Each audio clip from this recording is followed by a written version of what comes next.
What's your question? The question was, Hey everyone, today I have a very special guest, my friend Zach. hi. He and I go way back. We went to middle school together and we've kept in touch ever since. So Zach has been working in a small company for 2 years now and he's thinking about interviewing, and he doesn't really have much experience interviewing with one of the bigger companies in the Bay Area. So he reached out to me and then we thought, hey, maybe his questions and my answers could help not only him but my viewers. Yeah.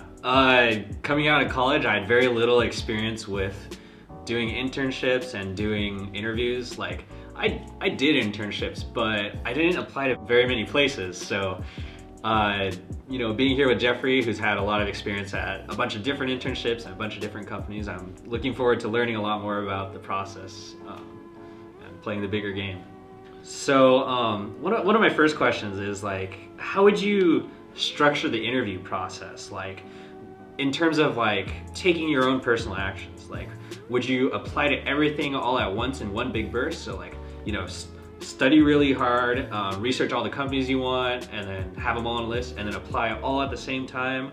Or would you like apply in waves and kind of get the different interviews into different stages? Uh-huh. I would say first decide what kind of job you want. Like if you want a mobile job versus a web dev job versus backend. If you're already like, oh, I want to do mobile or I want to do web, then first you have to like choose between that. After you know what kind of job that you want, then you have to first get ready for it. Before you apply to companies and start doing interviews, you want to make sure that you're able to pass those interviews. I don't have any experience interviewing for industry jobs because this is my first job out of college. But then for internship jobs, normally when it came to like front end or mobile, they would ask questions related to that. But if it was like just back end, they would usually just ask like lead code questions. I know for industry hires, they tend to ask less just lead code problems and more like system design. Like how would you design this API? But to actually answer your question, I would first think about what job I want and then think about what I would have to do in order to get ready for the interview. And then I would do it all at once. Like I would apply all at the same time and hopefully hear back at the same time and then schedule my interviews all at the same time. And the thing is, you can hear back from recruiters like at different times, but then you want to schedule your interviews around the same time. I see. Because if you do interviews and you get the offer, at least with internship offers, you only get like 2 weeks to decide. And maybe industry hires are like more flexible. I honestly don't know. But I think it's just good to do all your interviews at once so that you have all your options on the table, and then you can even have like your options fight against each other, and then you make the best decision. Yeah.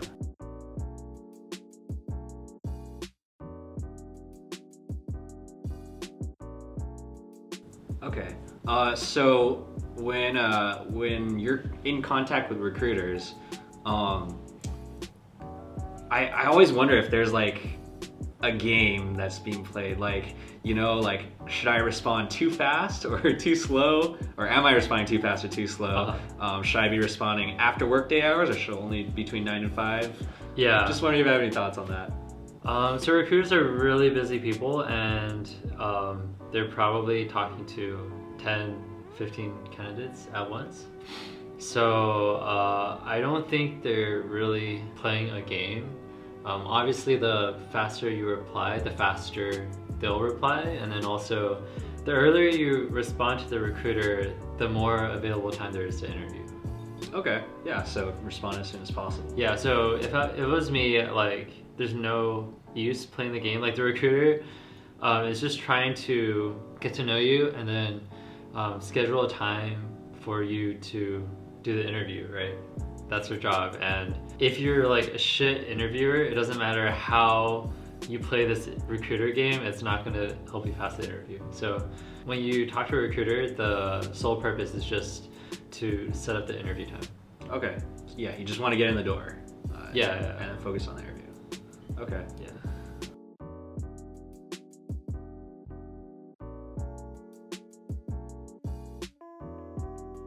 So lots of times when we talk about like the structure of an interview or like a hiring process, recruiters often ask like, you know, what's your timeline?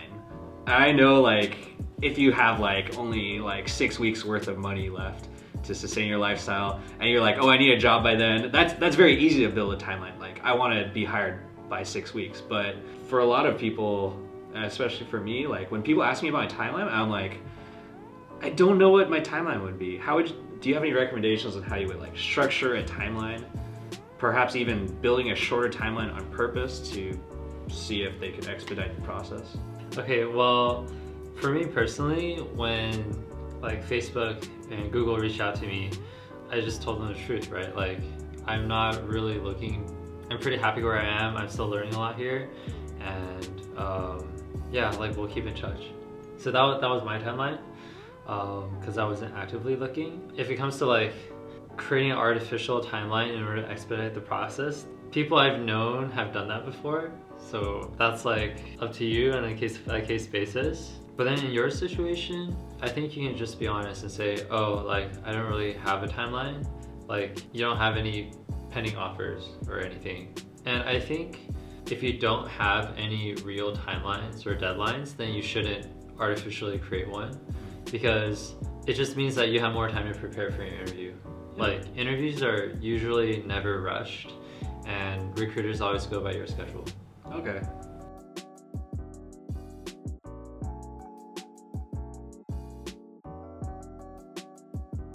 So one part of the interview, which I just don't really know what's going on, is when you come in and you start doing the chit chat, and I always feel like something's expected of me from that chit chat, and like I kind of fail to deliver, but I don't really know what they're looking for.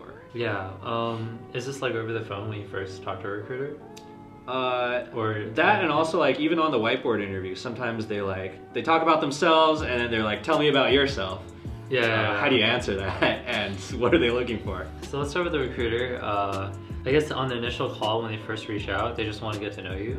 Yeah, so you just talk about your projects, you talk about your experience. They want to get to know you, and then if you have experience and you meet their bar to at least like make them think, oh, he's worth interviewing, then they'll move you along the process.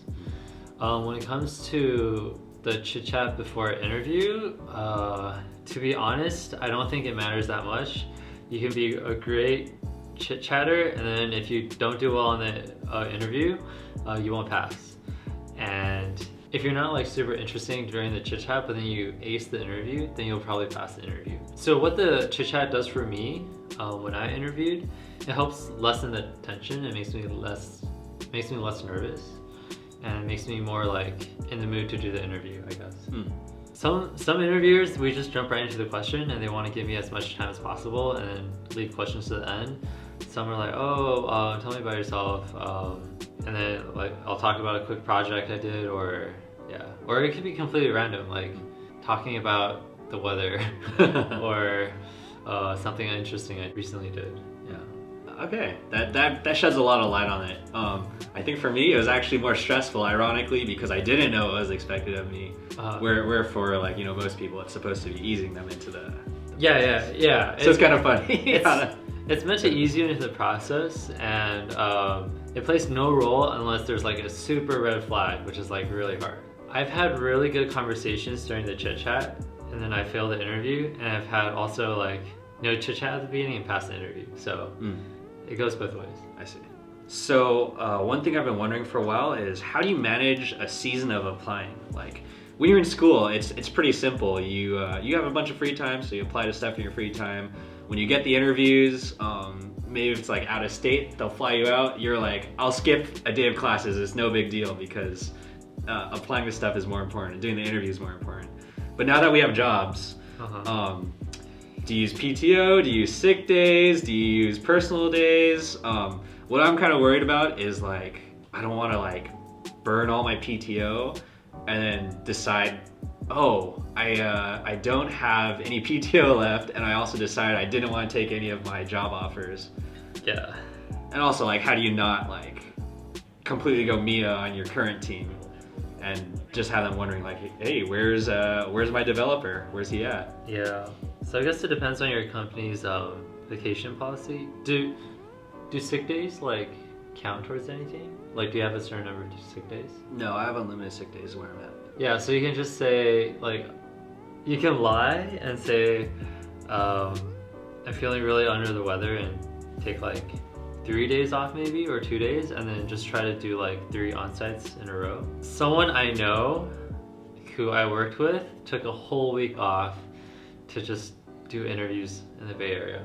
So, I guess follow-up question to that is, lots of times I hear about people saying you should be applying to like hundreds of companies at the same time. I'm just throwing out numbers here, but maybe you get like 10 interviews. How would you manage that if you took off like 3 days a week to do on-sites? Because on-site always includes lunch, so it's usually during the same time period. It's like a 4-hour process. So the thing is, you first do the interview. Let's say you get 10 interviews. First, it starts with like the phone screen, right? Right. So maybe after the phone screens, and you finally get it on site, you only have like 4 to 5.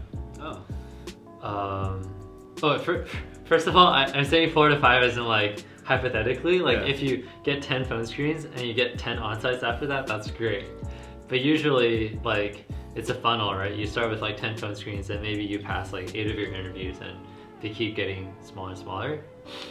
Let's say you get 5 on-sites and you really want to work at all 5. Like, let's say you have Facebook, Google, Twitter, Lyft, Uber, and then you really want to interview at all of them. I think then it would depend on you, like if you wanted to do half in 1 week, half another week, or just do all of them in 1 week. That's a good question though. I personally have not faced it yet because I haven't started interviewing at all. Yeah, but I think you should just deal with it like as it happens. Yeah, it's more of a good problem to have, and then solve it when you get to it. Yeah, basically. Yeah, well, I think that's all my questions for like the non-technical stuff in interviews. Okay. All right, so that was a pretty in-depth talk, and I hope that helped you, and I hope that helped you too. Oh, absolutely.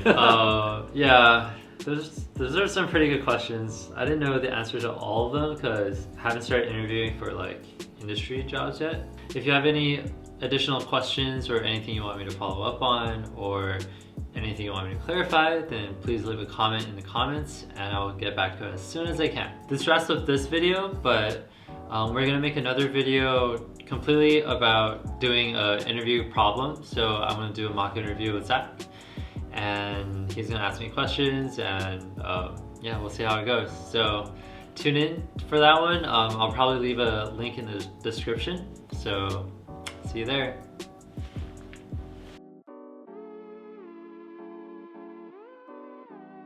Do you have any other questions? More questions. I guess a big thing is like, how do I know when I'm ready for the technical interview? How would you decide on deciding between Android, iOS, front end or back end? If you could go back in your career and like redo computer science all over again, is there a certain way you'd want to go throughout the different types of experiences? Like, would you do it all in the same order?